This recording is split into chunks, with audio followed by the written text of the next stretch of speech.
जैसे कि हम लोग पिछले क्लास में क्या चीज के बारे में पढ़े, तो हम लोग पढ़े थे कि कैसे हम लोग क्या करें। पहले हम लोग 12 से 35 तक पढ़ रहे हैं मौलिक अधिकार। मौलिक अधिकार में उसके पहले पढ़े 14 से 18 समानता का अधिकार, 19 से 22 स्वतंत्रता का अधिकार, 23-24 शोषण के विरुद्ध अधिकार। अब हम लोग 25 से 28 पढ़ेंगे, 25 से 28 अनुच्छेद 25 से लेकर 28 तक। 25 से 28 क्या कहता है, तो ये कहता है कि धार्मिक स्वतंत्रता का अधिकार। आप कौन सा धर्म का मानते हैं या नहीं मानते, वो आपके ऊपर मतलब कि हस्तक्षेप नहीं है कि आप हिंदू धर्म ही मानिए या मुस्लिम धर्म मानिए। आप अपने इच्छा अनुसार आप अपने धर्म को क्या कर सकते हैं, परिवर्तन कर सकते हैं। ये कितना बोलता है, अनुच्छेद 25।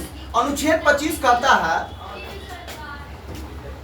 अनुच्छेद 25 कहता है अंतःकरण की स्वतंत्रता। अंतःकरण यानी कि आपके अंदर अंतःकरण की स्वतंत्रता। अंतःकरण की स्वतंत्रता का मतलब पहले समझिए। आप अपने मन से जो धर्म मानने का मन करे वो धर्म मान सकते हैं, लेकिन आपको उसके लिए कोई बाध्य नहीं कर सकता है कि नहीं आप यही धर्म मानिए, यही धर्म मानिए, आपको कोई कह नहीं सकता।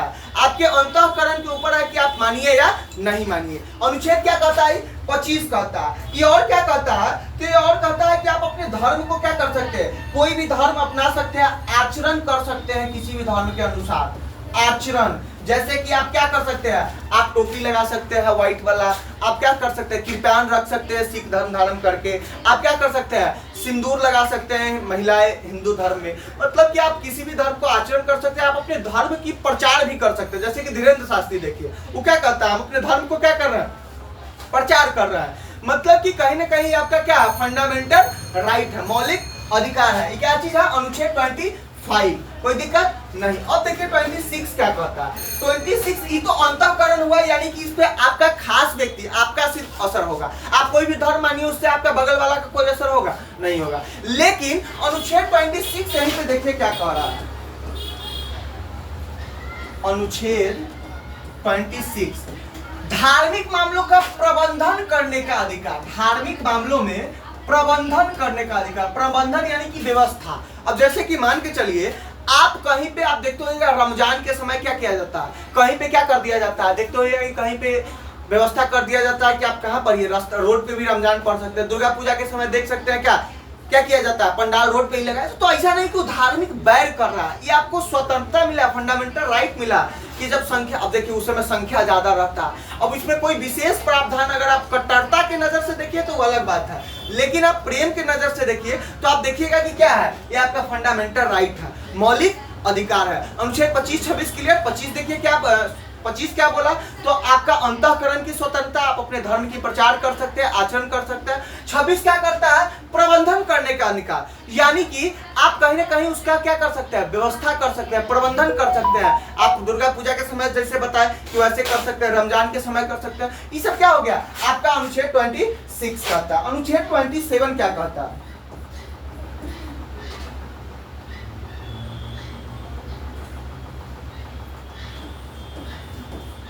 यानी कि आप देखते होइएगा इस पे आपको टैक्स नहीं देना होता। टैक्स, टैक्स का मतलब समझते हैं, आपको पता है शिक्षा पे कितना % टैक्स लगाया है मोदी जी, शिक्षा पे 18% टैक्स। और सुनिए, और आपको जान के हैरान होगा कि आप मूवी टिकट देखने जाते हैं ऊपर, यानी कि मनोरंजन और शिक्षा को एक ही समान टैक्स। हम लोग के देश में मानना चाहिए कि शिक्षा और स्वास्थ्य क्या हो जाए, फ्री हो जाए, लेकिन क्या है, उस पर भी 18% टैक्स है, जीएसटी है। अब देखिए आपको हम क्या बता रहे हैं, इस पे जो आप देखते हो बहुत आदमी दिमाग लगाता है, वो क्या करेगा, एक क्या खोल लेगा, अपना संस्था खोल लेगा, मंदिर खोल लेगा, मस्जिद ट्रस्ट खोल लेगा, और उसमें उसको अपने पैसा को क्या कर देगा, मंदिर मस्जिद में रखेगा। और मंदिर मस्जिद में जो पैसा वो दान किया, अब उसको लिखा दिया कि वो कमा रहा है 1 करोड़ में से 99 करोड़ दान कर दिया, उसी के ट्रस्ट में आ गया, तो उस पर टैक्स नहीं लगा। तो ऐसे भी टैक्स को बचाया जा सकता था, जो कि बहुत लोग इसका मिसयूज करते हैं। लेकिन सरकार मंदिर वगैरह, मंदिर मस्जिद इस सब के पैसा पे आप सुनते होइएगा कि क्या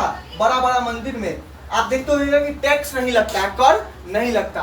तो ये काहे नहीं लगता, अनुच्छेद 27 के तहत। लेकिन एंट्री फीस ले सकता है, आप जानते हो, देखते हो कि बहुत सा मंदिर में क्या है, एंट्री फी लगता है। तो वो क्या है, उस सरकार वहां की व्यवस्था देखने के लिए लगता है, व्यवस्था व्यवस्था वहां कैसे चलेगा उसके लिए टैक्स लगता है। समझ रहे हैं बात को? तो ये आपका अनुच्छेद 27, 24, 5 से देखिए, फिर से रिवीजन करते हैं। 25 क्या कहा? अंतःकरण की स्वतंत्रता, आप कोई भी धर्म मान सकते हैं। 26 क्या कहा कि आप क्या कर प्रबंधन कर सकते हैं, यहाँ पे सभी का बोध होगा, यानी कि कोई कार्य कैसे हो। अनुच्छेद 26 में क्या कहता है कि टैक्स नहीं लगेगा, किसी भी धार्मिक संस्था पे टैक्स नहीं लगेगा। अब देखिए 28 क्या कह रहा है।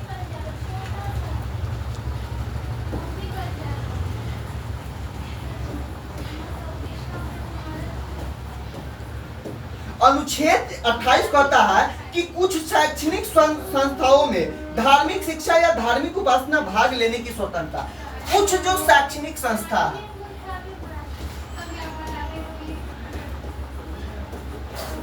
कुछ शैक्षणिक संस्था में, कुछ शैक्षणिक संस्था में यानी कि आप धर्म से संबंधित शिक्षा दिया जा सकता, उस पे धर्म संबंधी शिक्षा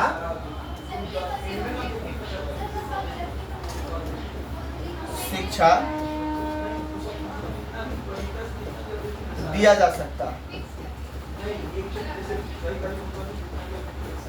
समझ रहा है बात को? यानी कि अनुच्छेद 28 कहा कि जैसे कि देखिए विशेष कुछ शैक्षणिक संस्था में, जैसे कि आप मदरसा में जाइएगा तो वहां शैक्षणिक संस्था दिया जाता है जो कि सरकार के द्वारा लीड होता है, तो कुछ शैक्षणिक संस्था में आपको धार्मिक शिक्षा दिया जा सकता है। ये क्या चीज का अधिकार है? आपका मौलिक अधिकार है। अब देखिए फिर से एक बार रिवीजन करते हैं। 25 अंतःकरण की स्वतंत्रता, आप कोई भी मान सकते हैं। 26 आप क्या कर सकते हैं, आपका अंतःकरण जब कर रहा है तो आप उसका प्रबंधन भी कर सकते हैं जिस धर्म को मान रहे हैं। 27 आपके धार्मिक शिक्षा पे टैक्स, धार्मिक पैसा पे टैक्स नहीं लगेगा, आपका मंदिर मस्जिद वगैरह में जो पैसा उस पर टैक्स बिल्कुल नहीं। 28 कुछ शैक्षणिक संस्था में आपको क्या मिल सकता है, आपको धर्म से संबंधित शिक्षा दिया जा सकता था। उसके समय उसके खिलाफ आप कहाँ नहीं जा सकते, कोर्ट नहीं जा सकते हैं, सुप्रीम कोर्ट नहीं जा सकते। जैसे कि हम शुरू में बताते हैं कि आपका मौलिक अधिकार का हनन हो रहा है तो कहाँ जा सकते हैं, सुप्रीम कोर्ट जा सकते हैं। लेकिन रे बहुआ इसमें आप सुप्रीम कोर्ट नहीं जा सकते, कोई दिक्कत नहीं। तो इसको क्या कीजिए, बहुत अच्छा से इसको देखिए, बहुत शॉर्ट में बना दिए। और यही है, ये है